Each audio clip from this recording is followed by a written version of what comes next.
internautes de www.RTEC TV. Bienvenue au sein de votre émission Masolo Yamboka. Masolo Yamboka, Tobetara Masolo Nyonso Kolekaka. Nakati Ngomba Mokondi Kinshasa, précisément na RDC. Et comme vous remarquez, tout ça nakati UNC, na maître Abi. UNC parti cher et à moi Mboka Vital Kamerhe au Boyeb Malamou. Nous allons débattre sur les questions de l'actualité. Maître Albi, bonjour. Bonjour madame la journaliste. Bonne santé. En tout cas, tous en Malamou, Andemé Mboka Zoé Mimela Bisso. Vraiment, il y a des trobés à ma solo. Maître Albi, déjà, tout le qui a un moment un peu de rire, aux amants, il y a Bayebi Mibeko. Jusqu'à là, on nous dit que Vital Kamerhe a une présomption d'innocence, a détourné le côté. Mais quand le 20 awa, verdict pour poser à Souka, Bana Congo basé la nuit. Bon, on a limbola été. On a tourné dans le qui Bana Congo basé la nuit, basé la acquittement à président Vital Kamerhe. On a lobby à monter parce que nous avons cadre à UNC, mais on a lobby à monter en tant que praticien des droits. Parce que le lengue Solanda qui nous va fixer à faire aux hommes à irrégularité et l'équipe ming dans le dossier à Vital Kamerhe.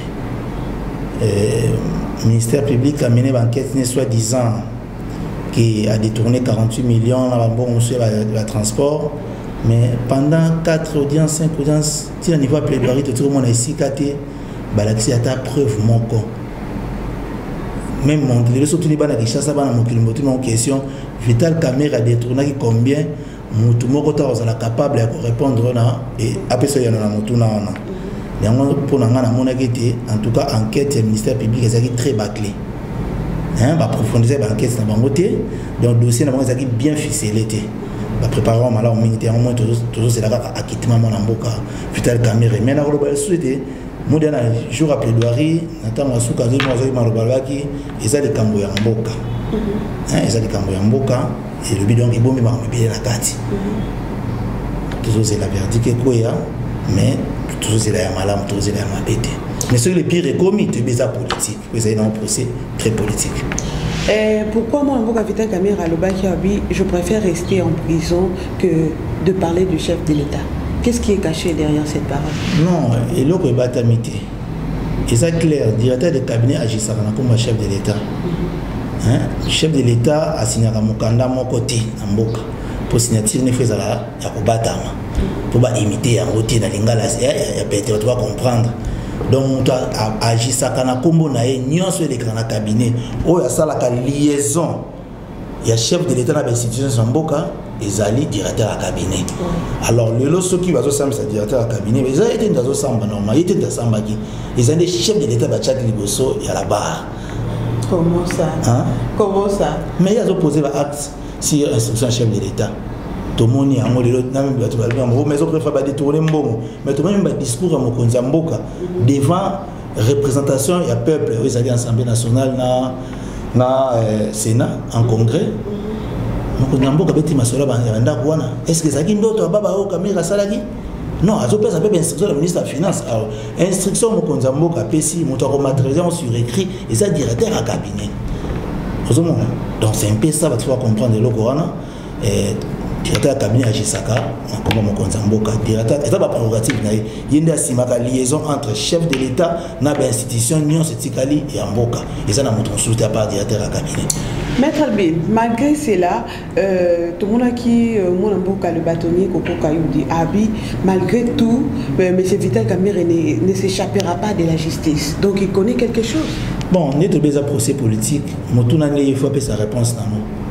Hein? C'est ça procès. On a pas une intention ni à l'obéla qui tout le monde a eu ça même le banso ou tout de Vital Kamerhe à le bâti. On a retiré à moto. Tout le monde a eu tout révisionné même tout cas quand même à l'obéla qui a tout le même parce que lecture va pas venir sur cas que mec qui n'a mon akoyaye donc sur ça les camarades de Vital ba charnement tout boya yangwana. J'étais salam salam azaki avocat fala à défendre le parti civil mais parti civil a répliqué à défendre et ça ne y a pas signé un contrat. Non, Jamal. ils ont des Vital Kamerhe était parti civil c'est constitution république on est signé contrat de Jamal on est fa samba so basala musala bete signé contrat bete il y a des Kamerhe za la kini il y a un moment na sou quand même ils era na plaidoirie na alors clairement non bien que tous en a pas preuve toujours preuve mon côté mais to lukaka.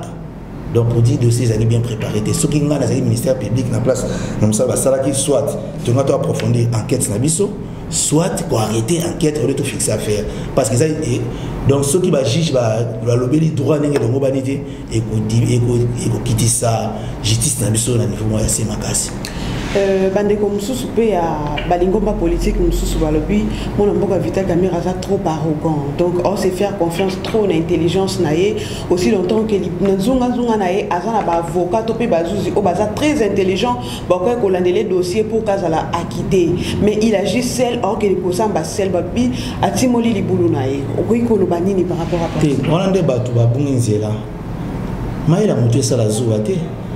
Je suis intellectuel. Mais moi, si je suis intellectuel, toi, si tu es intellectuel. Mais le juge intellectuel aussi, il sait que moi, pour dire qu'un intellectuel, quand il pose ses actes, il s'assied, m'a dit pourquoi je pose cet acte. Dans ça, conscient à poser comme acte. C'est ça être intellectuel. Ce n'est pas tout le monde de Gobitakoura. Aïe, signature, non, ce moment-là, il y a l'hôtel, mais il s'est senti andimé à moi. Vital Kamerhe a ça comme d'État. Avec même la procès, très bien que le leçon bozongi singa en 2003 et Nazalaki ministre de la communication actement on a posé qui sur le monde que ça réel je vais m'assumer c'est ça être un homme d'État et ça la joie pour la nina bato faut c'est ça la joie et ça normal il s'est assumé et puis quand on est maloba et c'est une programme na malam faut aller mbola na bana mboka ba comprendre nini ezali salama ki na mboka pour lelo tout le monde batonné bazaki jaloux il y a programme 100 jours ça les makambo bien na kati mais ba mona ngote kwa ni biso moko baimboka topesa mo connotation ya mabe topesa so valeur te lelo gratuité enseignement bana batanga ko fele awa et ça la programme à 100 jours toi qui tourne ba chaki et ça la 100 jours à part wana baso tonton lelo bande kwa ya chango ba ko mona pasi ba travaux facilité non mais Kamerhe a en prison pas de ba travaux ils ont bloqué pour dire il y a comme décaissement dépenses publiques ba la o ils na banque ndi ba remise la misolo pour musala ici là. Donc pour dire que Kamerhe était un bloqué qui va se démoutons et le message des autres salams pour pas se décaisser bon il y a des blocs qui battent mingi na matu kwa côté kakana acharnement na zowa na koina mutu ya monde Congo zo qui ne liboso te pour na motema mabe na biso moko mais azaki moko pété na programme à 100 jours ango azaki na ba superviseur mais batu nyonso oyo mona mboka Vital Kamerhe atanga ki ba kombo mboko eningana ki ya kokufa ye moko taza jésuite batu wana justice libéra ki bango bazana bandako na bango et mona mboka Vital Kamerhe le toki koloba akokufa victime ou soit ayebi penza likambo na profond kasi yango sika na lobile likambo acharnement de place victime wana to agir biso nyonso sur instruction pour agir nanga mais mon code appelle ça ni mbanote sala le kamboboy na sali menga bakayanga na boloko pour na to sali mabe ko tingaki tumi tuna ya ezani acharnement toni pour l'interrogation ezani bino peuple pour pesa ya no comprendre ni nezole ka réellement ezani est-ce que ça li kabandako est-ce que ça va détourner mbongo pour monter va détourner tilelo mutaye bien mazate ti process ili monter ibanité ndeko Jamal pe kuna ndenge na epena bandako ezotongama ayibiso no bloc ekangami tel place est-ce que bandeko na ngai tukinde tozonga est-ce que ministère public asala musala ne malamu question na tunga bato wana pour tout monde kaka même avocat de la République bayan ba otanga Kamerhe azana ndako na sika boy Kamerhe atisomela la cheka na komba ya mutu boy masaro azana ndako sika boy tina mais eloko kamo singai ndeko Jamal lobi biloko ekanga man ba port tel ba sala enquête ba vérifier lobi za solo to lukuta ba sala ngote pona ni de là tout ça ba imbo ba fungola miso ezali kaka motema likundu pe jalousie contre ndeko Vital Kamerhe mais ndenge ma ba ki vina ibo mo ina ezali na maboko ya Nzambe. Et présentement, relation avec nous a eu de baisse, ils ont abonné. Bon, tout ça la cache, Mais coalition, il côté bas rancœur. Bon, biso ça la politique. Biso na UNC, to na ndaki sa président national na biso. Hein, to ça la battu ya kimia. To ça ba to respecter l'engagement na biso. Vous comprenez? Donc jusqu'à présent, tout ça évolue dans la alliance. Mais destitution, mon amboka Jean-Marc Kabound, UNC va réagir, aussi longtemps FCC comme menace Rabino. Bon, mon a réagir, on a communiqué, on a communiqué à la présidence nationale. Bien sûr, mais la réaction est trop malille. Donc, regardez qu'il y a vraiment silence. Non, non. Tous les ans, il y a quelques élus dans l'Assemblée nationale. La majorité est à en fait. Donc, si on va voter, si FCC a décidé à Tcham, tout à l'heure, à quoi ça va aller? Mais dis-moi, on a communiqué, il y a soutien à Bisso, l'individualité, na UDPS, pour tout ça en alliance. Et voilà, nous poursuivons encore dans 4 émissions de Bisso Masolo Amboka, na maître Albi à UNC, mais tous les accueils Bisso Karane Tolbarabi, il y a des accueils invités. Là, je vous demande de vous abonner massivement, ne quittez pas votre chaîne Aerotech TV, vous ne serez pas déçus. Et vos informations, vous rejoignons vraiment à temps réel. Maître Albi, tout ce qui m'impose mon pied, et vous mettez la moi soye. Voilà. Affaire, il y a 3 millions de dollars. Vous ne voyez pas que je m'envoie détourner. Moi, je m'envoie la caméra à la seule télé. Là, je suis comme moi, détourné 3 millions de dollars. Babi, c'est ça, et ça, moi, je ça, justice, ça, tant que mon tangi mi beko, pe mo yebi mi beko, ko ko le bani par rapport. Bon, moi, la mode quand même de passer l'information. Oui, bien monté. Il y a 3 millions, il y a bien monté. Il y a un rapport fait à choisir ma kilo. Il y a un négocié ça à Sengaki, ballon l'institution CNSA pour tenir la maison en sous. Tu es posé comme un dialogue. Pour 2 millions, on a pour faire fonctionnement. Apparemment, ils ont des dépenses inutiles. Pour moi, il y a besoin de belé. Ma Covid des alliés, moi, 2 000 effectivement 2 km en zélé, ça qui prend en zélé, il y a ça. Dans le sens où on a un normal. Mais il y a un baguette pour détourner en tournant la preuve, on a sa allégation. Très, très vraiment sage, il faut bien le dire, trop malin, parce que là, nous allons encore poursuivre bien que tu que voyez-vous la situation actuelle du pays? Est-ce que mandat n'a cash et quelqu'un beaucoup réussir ou pas? Parce que koto ba détournement, koto ba destitution, koto peut ba député ba la ba émolument, koto ba siéger tes conseils d'état et boy mbilinga wana. Est-ce que beaucoup ça le peuple là qui va? Bon, en fait, ils ont un devoir dans Bisso. Parce que c'est là qui promesse et pas la population. Donc il faut tout ça le nécessaire, tout satisfaire le peuple. Maintenant, le lingue makambozali ko kende na bosse mbonyoso, nzele za suma la humanité.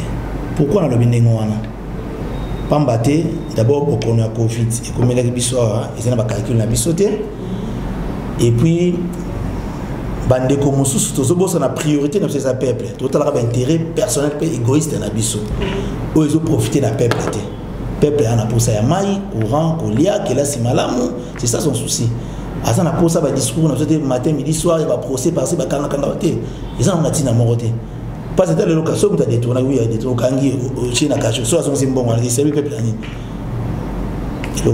mais quand même ils ont laissé pour tout ça sur ma béonate même bon on va détourner ça peuple va détourner tu vas détourner net combien pour juste que là n'a pas besoin de détourner n'a pas détourner mais non comment on a pour éviter caméra et on a dans la prison maman il y a détournement malgré que bah on le bazar dans la prison maman journaliste photo José Makila oui la CP la rabino mingi pour beaucoup de temps batonya ndenge na ko CP le kapena procureur général wana wa matete otuna e motuna a détourné combien VK tuna a détourné combien attends $1 exact avec le sol en moté bon aussi c'est la peine acquittement t'es pour nanga sur le plan des droits n'a mon place pour condamner des profiteurs et ceux qui a condamné et ça politique je pose ça clair ça politique.